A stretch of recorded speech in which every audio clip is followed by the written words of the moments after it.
because the church believes that it in and of itself is divine. What does that mean? That means whatever the Pope says is the word of God. Up till today, the Catholic Church still functions in this manner. So if today the Pope gets up and says homosexual marriages are good by God, they are good by God. Just like how a few years ago he said that the Mass, the church Mass, does not need to be in Latin anymore. It can be in English. Now it's in English. It can be in other languages. It doesn't. In fact, he instructed to do it in the regular languages because Latin was being forgotten. And so that's why within the church you have the conservatives who don't want to let go of that within the Catholic Church. And you have those who are moving away. Because for them, what the Pope says is the word of God. Just like how dynasties are divinely chosen for them. So kingship for them is divine. So the kingship goes hand in hand with the kingdom of God. Okay, leave on to Caesar what is Caesar's, and leave on to God what is God's. All right, the same idea is applied over there. Islam is not divine in and of itself, its leadership, but rather it is guided by the divine word, by the book of Allah Azza wa Jal, and the sacred law of the Sharia and of the Sunnah of the Prophet Muhammad sallallahu alaihi wasallam, with personal judgment that is supposed to be an outcome of a pious upbringing within the Quran and Sunnah, within that tradition. Okay, so morality is not being judged by an individual, but rather it is God who is moral. He is al-khair, he is the good, and then his word is the good. It's the best. Okay. فَإِنَّ أَصْدَقَ الْحَدِيثِ كِتَابَ اللَّهِ. For verily the truest of words is the speech of God. وَخَيْرَ الْهَدِي. And the best of paths, هَدْيُ Muhammad sallallahu alayhi wasallam, is the hadi, the path of the Prophet Muhammad sallallahu alayhi wasallam. We say this in each khutbah. All right. Now, so it's if you are following the word, you are following the Sunnah, following the Sharia, you have now established justice.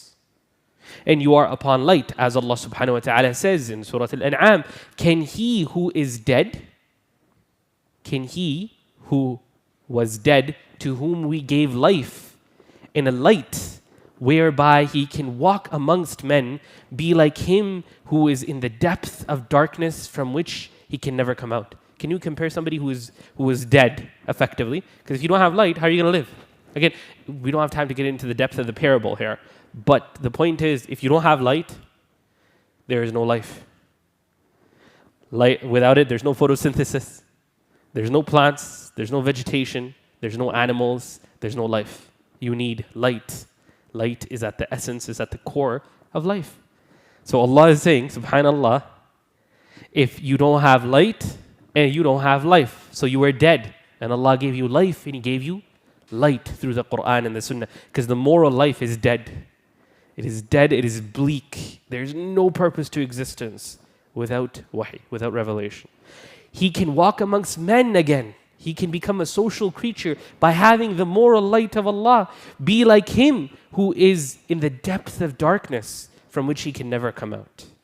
This is the guidance of the Quran and Sunnah that gave Muslim leadership its uniqueness, which then establishes justice. Okay, so that's the first point right there. That's the second point right there. It establishes justice. Okay, so Allah Azza wa Jalla says, "O you who believe, stand firmly, for God but witnesses to fair dealings." Okay, and let not the hatred of others to you make you swerve to wrong and depart from justice. Be just. That is the nearest to piety, and fear God, for God is well acquainted with all that you do. Okay, Allah says, "I'dilu walau ala anfusikum." Be just even if it's against yourself, right? This type of justice is the fundamental pillar that arises from a following of the Quran and Sunnah. Now remember back to the previous course we did and the introduction we did. These words, justice, peace, hatred, all right? These other words that are on here. What are some other words here? Okay, trust, all right? Accountability, austerity, righteousness, humility. Okay, these words, They exist within a grammar of ideas. What do they exist within? A grammar of ideas. If your ideas are secular humanitarian, then they mean something very different. If your grammar is Islamic and sacred, then they mean very different things. Right? Even though it's the same word, but the outcome is different. Yes, there is no denial that there is a universal shared understanding of justice. It's fundamental. But as to how justice is to be established, that's different. And for us, the depth of it arises from Quran and Sunnah. Right? So when we say we want justice for the people of Gaza, for the people of Palestine, yes, we are calling people to the da'wah of the justice of Allah, number one, but also to the path of Allah, number two. So you can't separate those two from one another. You have to have both. Right? All right, so positions of authority were accepted reluctantly and viewed as trusts, amanas from Allah subhanahu wa ta'ala. All right? Allah Azza wa Jalla says, it is you, we جَعَلْنَاكُمْ خُلَافَاء. We made you vicegerents, khalifatin fil ard, upon the land. Right? And then He raised you in ranks. بَعْضُكُم مِّن بَعْضٍ وَبَعْضُكُم فَوْقَ بَعْضٍ. Some above the others. All right? So that He may gift you the blessing of justice. How? For the Lord is quick in punishment, and yet He is indeed oft forgiving. Okay. So this only comes about by recognizing that leadership is a huge responsibility. Not just a responsibility, it's something, the Sahaba, they would say, and this idea even goes further back. Even I think it was Plato or Socrates who says that a person who demands or desires leadership should never be given it. This is a fundamental purpose of leadership. If you desire, and today all of our systems are opposite to that. How does democracy work? You pick a candidate, the candidate runs for office. He's literally running to power. Okay? He has to put even subhanallah, even basic thing, even religious positions now. An imam, you need to sell yourself. Okay? You need to put yourself out there. You need to put up your resume. When it's and that's why people of taqwa, their entire lives they go hidden. Nobody knows about them because they don't want to do that. Right? They want to stay away from positions. Right? So, this is why the Prophet ﷺ said, "Inna Allah yuhibbu al-abd al-taqi al-khafi." Allah loves the pious hidden slave. The pious hidden slave, because He's not looking for fame. But if it comes to you, and you recognize that it's a fitna, that it's a trial, and you ask Allah for steadfastness, that's a different story. Nowadays, everything's about the likes, about the followings, about everything. And unfortunately, it's a very bad situation to be in because it goes against the fundamentals of how we understand leadership, or even how leadership was understood traditionally. Right? Socrates wasn't Muslim, okay? But he understood this, right? So I don't know why we don't understand this, right? But unfortunately, the world never works like this. The people on top are always the most ruthless, generally speaking. There's very few exceptions in the world, like the ones we're going to be speaking about today. But generally speaking, the most power-hungry, narcissistic people are the ones who are on top. They're the ones who can play dirty games. Okay? They're the ones who can say something but mean something else. Right? And you see this in any organized endeavor. Anything that has a level of organization will always have this in it. Right? All right. So Muslims aim for a universal mission of faith and freedom. Freedom from? How do we define freedom? We've mentioned this a few times now.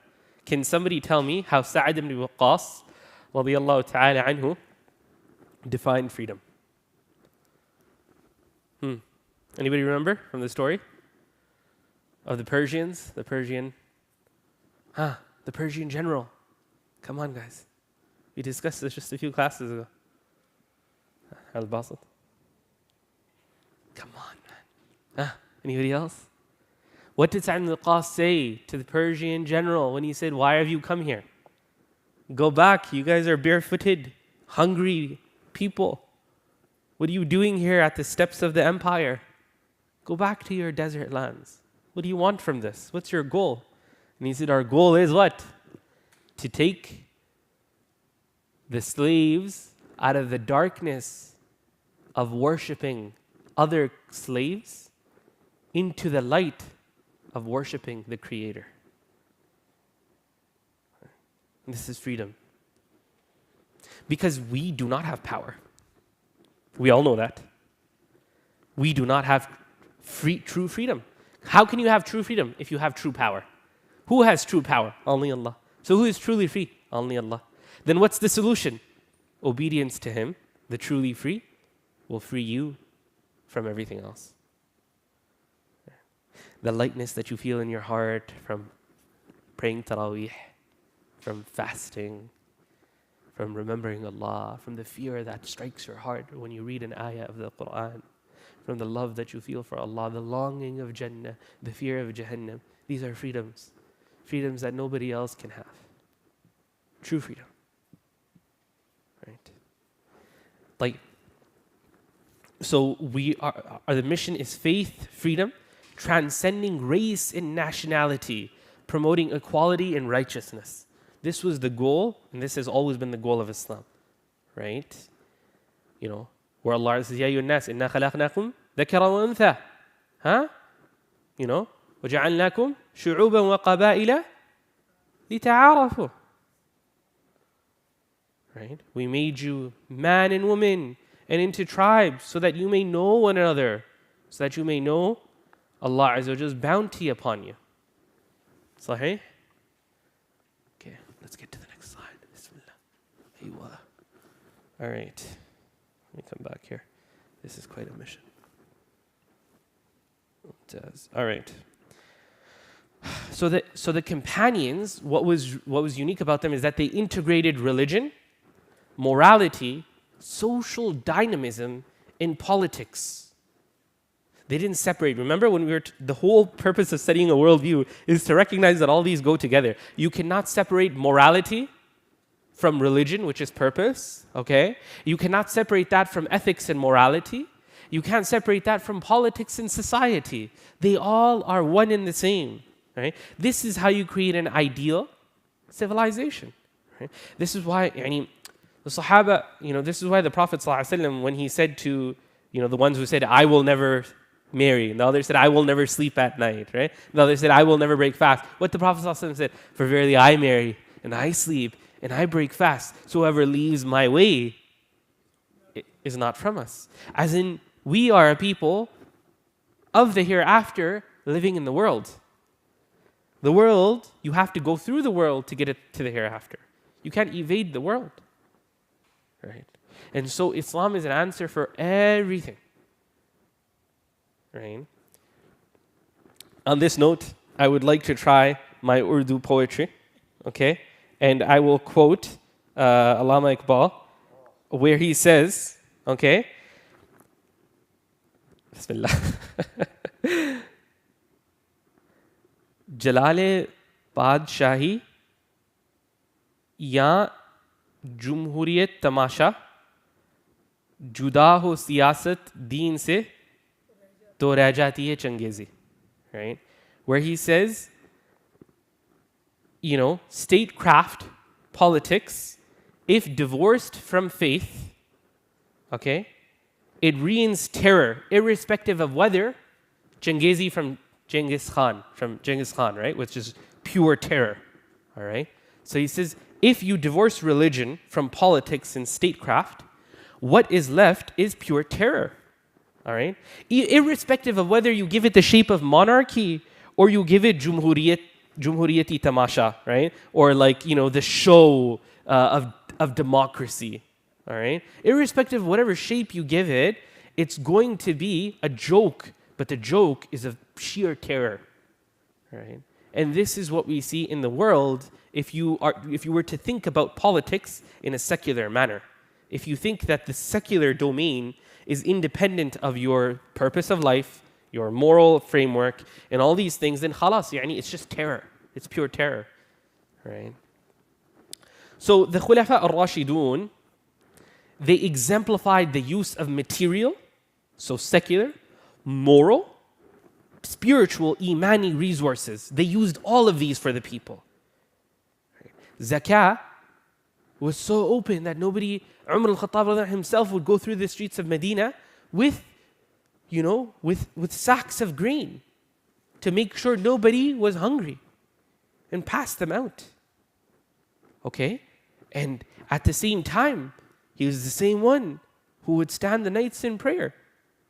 He followed the Prophet ﷺ where if a representative came and he would ask, who among you is Muhammad?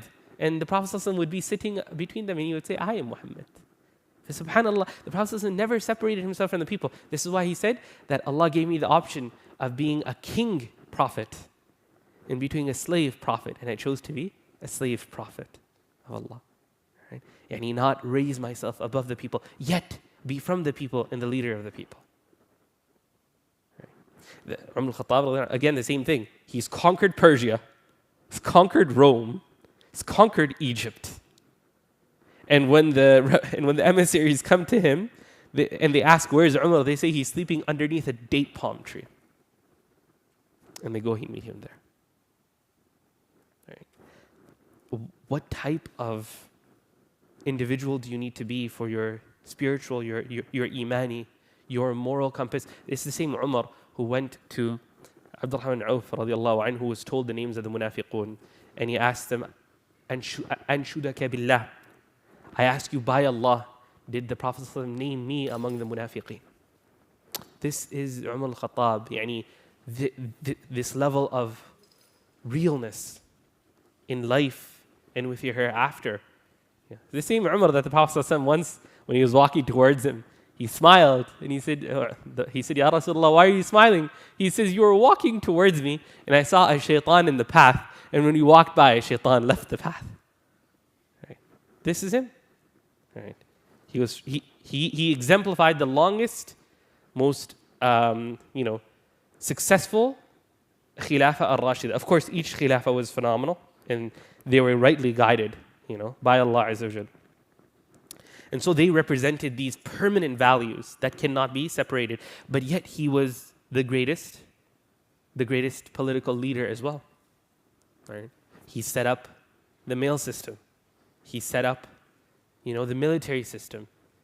He set up the systems for integration and at the same time harmonious living with others. All from the Quran and Sunnah. Right? The vast majority of the Muslim empire was not Muslim. But yet they were treated equal. And more people were accepting Islam in his time. Right? Nationality, background, these things made no effect. Right? But yet he was politically astute. Well, that's why the first thing he did was call back Khalid bin Walid and he removed him. Why did he remove him? So that people do not conflate the victory of Allah with the victories of Khalid. Right? And he put Sa'd ibn Waqqas in his place. And Sa'd ibn Waqqas, then he went on to conquer the entirety of Rome, who didn't have much experience in warfare as a general. But yet, on his hands, Allah has opened the lands. Right? You see this this is why they are the ideal. They are the ideal. Allah Azza chose them. They weren't random. They were chosen by God to be the hand-picked companions of the final prophet to mankind, Muhammad sallallahu alaihi wasallam. Right? Okay. The Islamic State's leaders were renowned for their integrity, modesty, justice, and piety, earning admiration from even non-Muslims. Right? We just discussed some of these examples. Muslim soldiers demonstrated exemplary moral character, fulfilling duties with integrity, prayerfulness, and asceticism. Right? When the Roman general was asked to describe to his emperor these people, what did he say? He said they are monks by night because they pray the night, and they are warriors by day, wanting death in the morning through fighting. There's no beating them because at night they pray and in the mornings they fight. Right. Of course, listen, the whole purpose of history is to gain moral lessons. Remember, we discussed the vision of history and what we want from history and how we understand history. It's a moral study. It's an immoral study. So naturally, we're going to, this is the general state, right? But obviously, you had exceptions. Obviously, you had certain soldiers that might have not done good things. You have those individuals, but they don't define the story because the story is defined by the majority, and the story is defined by the moral impetus, the moral reasoning behind what was happening, right? History is a moral study. And if you separate morality, then what happens? Rajatiya Changezi. Same thing, right? Okay.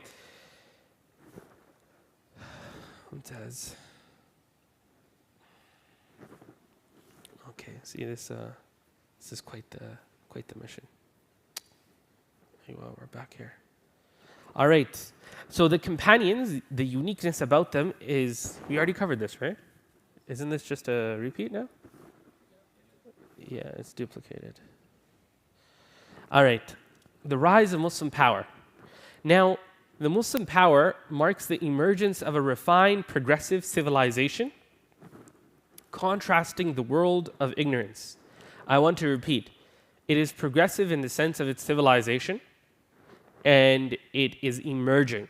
And we can give you some examples here. All right. Number one, Islam, the Islamic civilization is the one and only, and I will repeat, remember this, civilization that maintained its metaphysical orientation, its moral stamina, all right, its rida with the qadr of Allah, and at the same time looked outwards. It did not say we are the only ones who are superior, but it took from everyone to synthesize its unique understandings. It took from the Greeks, it took from the Persians, it took from the Indians, it took from the Mesopotamians, it took from the Egyptians, and it synthesized real Islamic sciences. Okay? And it pushed forward into the domain of science. Right. But as a study of Allah, not separating the ultimate cause. So today, when we study science, what do we say? Ultimate cause? Physical, material. They were the predecessors, the pioneers to modern science. They were the ones who created the methods of science. But the difference is ultimate causation was attached to Allah, even though the study of material via material was still there. Right? To find material causation is science. Right? And how did they get to that? Number one, through their creed, their aqidah. They had a strong skepticism of mushriks. Okay? If a mushrik says something, I'm not going to believe it until I try it myself. Right? So if Plato is saying this, Aristotle is saying this, I need to measure it myself. I need to figure things out myself. Right? But yet, yes, we accept that there was good knowledge and we're taking from it. Okay? So this is why Orientalists will say things like, Islam just became a Persian empire, or Islam just became Byzantinian. No, it took that and it furthered it. Right? So a progressive civilization towards Allah subhanahu wa ta'ala, morally, scientifically, and so on, with morality leading it, with navigation, purpose, and structure. Right. All right, so second point here is Islamic civilization, as we said, it emphasized the moral, the metaphysical as in meaning its universal purposes, which, mind you, even today are still part of science, right? Science maintains, the secular maintains its metaphysics. It has a metaphysics. Metaphysics is bigger principles, unseen things, all right? It believes in this. It believes that there's nothing outside of the material world. There's nothing outside of the natural world. And that's all there is to the world. Just nature. That's okay? And this is a belief. This is iman. This is aqidah. This is faith for them. And they maintain it within everything they do. Right? They act like, oh no, I don't believe in religion and other things. I'm better than that. Okay, you're holding a faith. You have no proof for it, but you're holding it anyways. That's a faith. You're building everything off of that faith. We're saying your faith doesn't make sense. It can't explain the world. Right? Our understanding is more fulfilling. It's more intellectually stabilizing. It's more spiritually sane. And the entire world has always worked on this. Okay? So they will make it seem like we have a God of gaps. That's what they love saying. The God of gaps. Instead, it's for you guys, you have this God of science that fills your gaps. The God of science that fills your gaps. We don't know, but we'll figure it out. Because it has to be material. So again, it's a faith. Does that make sense? So a lot of the times they'll say, oh, no. You just believe in a God that fills the gaps. Right? Fills the gaps of our understandings. Actually, it's the opposite. This makes sense intellectually, rationally. Well, what you're saying doesn't. Oh, you know what? We're more systemic. We're more honest. Honest to what? Your belief, sure. But we don't even share those beliefs. And that's the problem, right? Anyways, so Islamic governance prioritizes equity, equality, and moral and spiritual welfare in its people. We don't have the time to get into this. This would be an entire different course, right? The rapid expansion of Islamic, empire offered protection, faith, and quote-unquote democratic societal membership, promoting rapid growth and influence. What do we mean by democratic here? We mean by fair, as in everybody has fair treatment. Okay?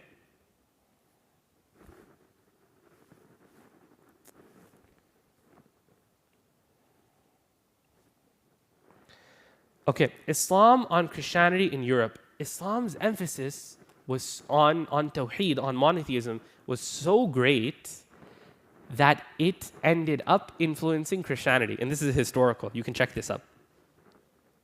When the Roman emperor, which they call the Byzantinian, because remember, they don't want to make it seem like Islam conquered Rome. They want to make it seem like Islam conquered something else, the remnants of Rome. But that was Rome. That was Rome for hundreds of years before Islam, right? So anyways, he came and he met one of the Khalifas. I think it was one of the Umayyad Khalifas. And he said to him, you guys are just mushriks. You guys are just mushriks. You worship idols. He's like, no, worship the one true God. If his Father, Father, Son, and the Holy Spirit. It's like, okay, then why do you have idols that you go and worship and make prayer to? That's what we used to do before Islam. And now we have Tawheed. We don't worship an idol, we worship Allah. And so that, ticked off within Justinian, that was his name, Justinian, the emperor, the Roman emperor. From that point onwards, there was an entire movement for hundreds of years that was called iconicalism. Iconicalism was the movement within Christianity that broke idols and images. So idols and images of Jesus Christ became banned within this period. And this period is the period of Islam, of the Umayyad period. And the influence is Islamic. And this is recorded history. Right? So Islam's effect was so deep that it even affected the Christians deeply. Right? That they had an entire movement of saying, no, if we truly believe in a God, we're not going to worship an idol. We're not going to worship an image. Okay? So it was called, what's it called? Iconicalism. Right? All right. Christian reformers criticized and eventually abandoned the practice of making confessions before priests, promoting direct connection with God. We all know the famous Protestant movement, the Reformation within the Christian world. A huge part of that is influenced by Islam. Martin Luther, had a Quran translation in Latin. He actually had the first one ordered to him. And he would constantly read it. And he was heavily inspired by Quran and Sunnah. Okay? And that's why he was like, no, if we truly directly are connected to God, then we don't need to go pray to a priest. We don't need to go to a confessional. So he was heavily influenced by Islamic understanding, because the church has always had this. The church from the beginning has always had direct prayer via the priest, confessions to the Father. Okay? But it was through Islamic influence, even later onwards, that the Protestant Reformation occurred. Okay? Movements against the adoration of images and statues in churches were inspired by Islamic teachings as well. So even though the iconicalism only lasted for a short period of about a century or two, maybe 2 centuries, which is quite a lot of time actually, about 200 years, later onwards, the Protestants, again, they adopted this idea of we don't worship images anymore. Like we don't go and pray to images and stuff like that. So Islamic thought contributed significantly to European revival, especially in the development of natural sciences and scientific spirit. They did not have any clue as to what science was. The church had outlawed Plato and Aristotle. It had outlawed the advancement of all philosophical and scientific research. It was through finding Ibn Rushd and Ibn Sina in Spain, in Andalusia, after the Reconquista, after the genocide of Spain, of Muslims and Jews that they did, that they then found these books, and there's an entire recorded history that the priests would go in when they were destroying the Islamic libraries of Gharnata, and the other Muslim cities of Spain, that they would go in and they would look at the titles first in Arabic, because they knew Arabic, because that was the language of study. Arabic has always been the language of study for 800 years, the language of study. They would look at it and because they were ordered by their king and the Queen Elizabeth, was her name Elizabeth? The one who conquered, was part of the Reconquista. Somebody can check that, or Annabeth or something of that nature. Anyway, she and her king had ordered the destruction of all Islamic literature, all of it, right? But what did the priests do? Because they knew that the Muslims were at the peak of knowledge. They were the empire. So what they would do is the priests would go hand in hand and say, keep this book, fiqh, burn it. No, keep this one. Ibn Rushd, Ibn Sina, Averroes, keep this. Right? We'll translate these into Latin from Arabic. And then this is what caused, they openly, like if you take a basic course of the history of science, you will find that the Renaissance in Italy and other places took place by readings of Ibn Rushd, who they call Averroes, and Ibn Sina, Avicenna. Right? These took place by Islamic thinking and Islamic philosophers. Right? Okay. Where are we? Next one. Lost there. Here we go. It takes forever. I have to keep sliding and sliding. All right. Islam in India. Islamic civilization in India had been around for almost 1,000 years, up from the beginning. Who was the first conqueror of India? Muhammad ibn Qasim, rahimahullah ta'ala. So from then onwards, there was a massive influence on Indian culture, particularly in promoting respect for women and their rights. So it was under the Mughal dynasty. It was under the Mughal dynasty that they actually banned for Hindus the burning of women. Right? Because this idea of sati, which is burning women alive at the death of their husband, up till now still happens in India. And this is mainstream. They like to make it seem like, no, it's not mainstream. This is mainstream. Up till today, it's still mainstream if you go into the villages, which is the majority of India. Okay? They used to burn, so it was under Muslim guidance. They were the ones who taught Hindus respect of women. Right? All right. Many progressive features in Indian socio-cultural structures can be traced back to Islamic influence. A lot of, Anyways, let's not get into it, but there's a lot that goes into it. The cultural and religious systems worldwide after the advent of Islam acknowledge its contribution and indebtedness. Yani we can go even a step further. We'll go a step further and we'll show the effects of Islamic civilization on native people in Australia and other places. Because we see that before the finding of the New World, there are so many traces of Muslims across the world. But they didn't go to conquer like that. They didn't go to colonize. They would go, they would trade, okay? They would give da'wah and they would come back. And you find their graves there from before the New World, before Columbus. Right? I can give you an example from a paper that I was recently looking at for the Australian indigenous people. All right, and this is proper research by Ganter Regina at the Griffith University in, I believe, Sydney. And in it, it's quoting how these people, the Arnhem Land people, it suggests that they had a deep interaction with Islamic worldview by their language and by their ideas. Okay, because they had so much interaction with Indonesian, Malaysian, Muslim merchants who had come to Australia before they found Australia. Okay, and the world building that they had and the language that they had, it deeply suggests a deep level of references to Islamic understandings. Okay, this then creates the hypothetical question that what might have happened if the Muslims' contact had not been forbidden? Because remember, when the Brits came, they forbid Muslims from contacting the indigenous people.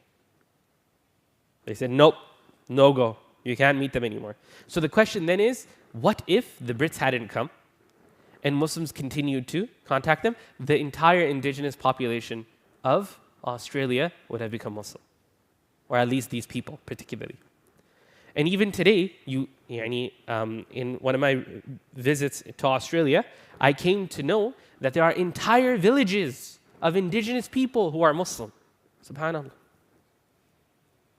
Because of the pre-exposed experience to Islam. Right? So it's not just Rome, Christians, it's not just India, it's across the world. Right? The entirety of Indonesia, Malaysia, and even many historical records say the entirety of Philippines was Muslim before the Portuguese came. Right? And made them all into Christians. Yeah, even up till today, you're right. There's still a lot of Muslims who are in the Philippines, but numbers suggest that there used to be the majority before. Right? How did all these people become Muslim when they're so far away from the Muslim lands? Through business. Through good character and akhlaq and building. Right?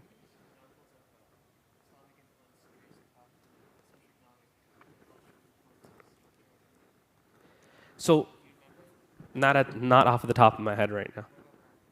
In terms of politics, it's very clear that it was the Islamically inspired Persian systems of governance and zakah and so on and so forth that was then taken up by the Hindu kingdoms because they were under the influence of Muslim dynasties. Right? So you have the Delhi Sultanate that comes before the Mughals, and you have previous sultanates before that, Muslim sultanates within the subcontinent.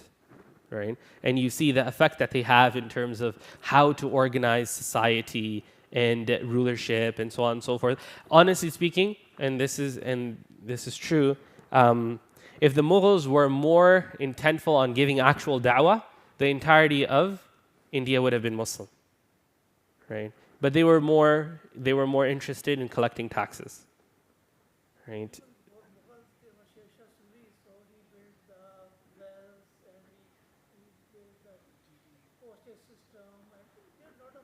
Exactly. There's a lot. I would really suggest maybe next time if we can go through the chapters of the books beforehand, and then we can, take out material from it, inshallah, and maybe give some examples. So maybe you can take that on for our next class, inshallah. Read chapter 3 and find examples for this question. Mashi? All right. Next one. We're almost done now for today. What time is it? Okay. Now, last slide now. Islamic civilization in decadence. All right. The firm belief in God remained strong during the periods of Islamic decline. You know, this is why even though the Mongols devastated the Muslim lands, they literally caused an ice age by killing off millions of Muslims in Iran. Iran, Uzbekistan, Kazakhstan, these areas, up till today have never been able to repopulate because of what the Mughals did to us 700 years ago, 800 years ago. Up till today, we feel the effects of them destroying hubs of civilization. Millions of people. They were the first ones to make mountains of baby skulls.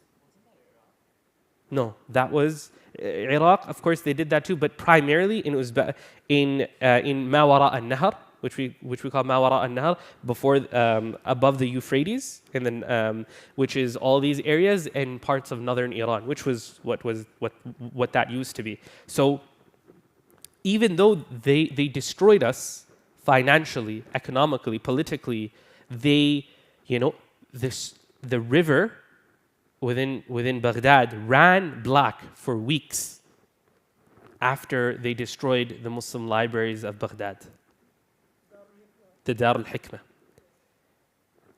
And if you study the madhahib, if you study the fiqhi madhahib, the Hanbali madhab before the fall of Baghdad was primarily a Baghdadi school.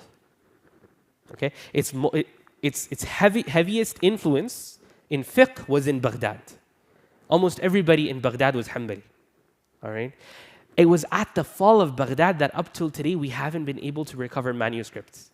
So there's certain works of collections of Imam Ahmad's positions and ahadith and so on and so forth. There's volumes that we haven't been able to bring back. That was the effect that it had even on our fiqh, like in certain areas. Right? So those devastating impacts, we still feel them up till today. Right? There were certain manuscripts that there were only 1 or 2 copies left.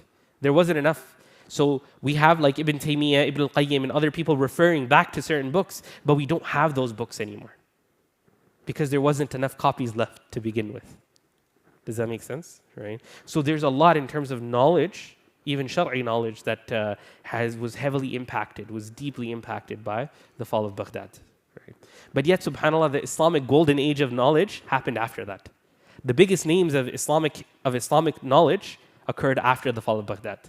And then the Ottoman Empire came afterwards. And we conquered parts of the world that we had never conquered. Eastern Europe was all Muslim. Greece was Muslim for 800 years. Even when they did the population transfers after the war with the Greeks and the Turks after the fall of the Ottoman Empire, they didn't know where to send who. So they were like, okay, because there were so many Greek Muslims who spoke Greek. So what they did was, anybody who was Muslim, they called him a Turk. And anybody who was Christian, they called him a Greek. And then they did population transfers. Right?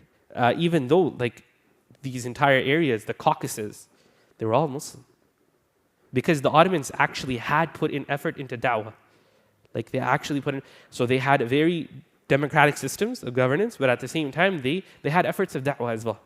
And they would make efforts to send populations of Muslims throughout the lands as well. Right? So even if you just Wikipedia, those like Croatia, all these other areas, and you look at how many Muslims left, you'll see millions leaving in the 1930s, 1940s from these areas, all going into Turkey, when this was all highly Muslim populated, right? Eastern Europe, okay, and yeah, exactly. So I mean, the only places that were left that were European and Muslim were Bosnia and Albania and these areas of Europe and Eastern Europe, right? But up till Hungary, it was all Muslim, as in heavily Muslim populated.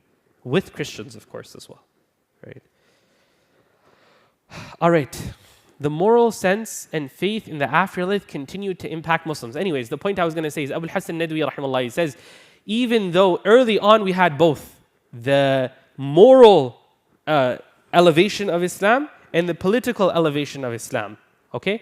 And then at the time when we fell politically, we still had the Islamic elevation of Islam. So even though the Mughals devastated us, they became Muslim. The Mongols, they became Muslim. Their empires became Muslim empires. They accepted Islam. Slowly, but they did. By 2 generations, they had accepted Islam. They started calling themselves Muslims. Even if their practices might have not been that Muslim, but they had to, because there was no acceptance of them outside of that. You had to be Muslim. There's no way a non-Muslim can rule over us. Said, okay, we're Muslim. And then they actually became Muslim. So Abu al-Hasan Nadwi, rahimahullah, in one of his books, he finds those scholars who are nameless outside of history. Nobody knows them, but they were the impact on these rulers who made them all Muslim, who saved Islam. So the problem today we have is we are politically weak and we are spiritually and morally weak, because of which we've lost real power. And that's the major issue today that we're finding, and that's what we're going to cover in chapter 4, inshallah, which is how Muslim decadence began. How Muslim decadence began, in a very brief history of that, inshallah. We're going to try to cover it in 2 classes, bi'idhnillahi ta'ala, the remainder of the book, inshallah. So hopefully 2 chapters a week, bi'idhnillahi ta'ala. Okay, khalas, we'll stop there. سبحان ربك رب العزة عما يصفون وسلام على المرسلين الحمد لله رب العالمين اللهم اجعلنا من هداة المتقين الصالحين واغفر لنا وارحمنا يا رب العالمين. نعم. Questions? Yes, I mean, so the Mughals, they claim lineage back to Timur. Okay, they believe that we are Timurids, like we are Timur. They do say, actually, I mean, to be fair, the grandfather of the first Mughal emperor, Babur, he was like a grandson or a great grandson of Timur, and Timur claims his lineage back to Genghis Khan. Right, so they claim it through that. Yes, exactly. So I mean, the same. You know, you'll find the same pattern with the Ottomans, right? The Ottomans, they were ruling over so many different areas that they had different identities. So they would write depending on where they were writing to, and depending on the era. So you know, after Muhammad al-Fatih, rahimahullah, conquered Rome, he called himself the new Caesar. He called him Qaisar. He took on the title of Caesar because he ruled what was Rome. Right? So he was Qaisar. He was also Sultan. And he called himself Khalifa as well. Right? So they had different names. Okay? And so the Ottomans were also Persianites. But they also had Arabic. And they also had the Roman Empire. So, you know, they saw themselves, they literally were the new Rome. They literally were the new Rome. Right? Yeah. And that's how people saw them as well. You know, that's how the Christians saw them as well. Right? It was only until later onwards where you then got the Holy Roman Empire, which had nothing to do with Rome, okay, which is Germany, you know, parts of Hungary, and which then became the Austro-Hungarian Empire later onwards. Right? Okay, guys. Barakallahu feekum. Thank you so much. Assalamu alaikum wa rahmatullahi wa barakatuh.